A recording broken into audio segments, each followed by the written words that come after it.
In this video, I'm going to show you how to add collaborators on Jotform.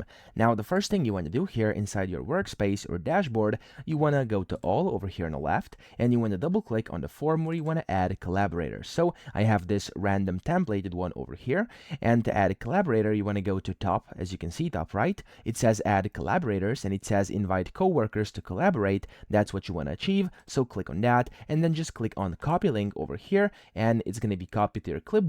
Then just send it to whoever you want, and whenever they click on this link, I'll show you here in an incognito tab, they'll be able to open up that specific Jotform and edit it and collaborate on that form together with you. So as you can see here, I'm currently in. I can go ahead and add on elements. For example, if I want to add in the phone number, I could go and do that right here. There we go, and it's actually working, and it's actually editing. And if I were to go back to my original user, as you can see, it's going to basically show me that this is now in here, and up top you can see a guest user, a collaborator is also in here. So that's how to do this. I hope this video helped you out. If it did, please subscribe to the channel and help me out as well.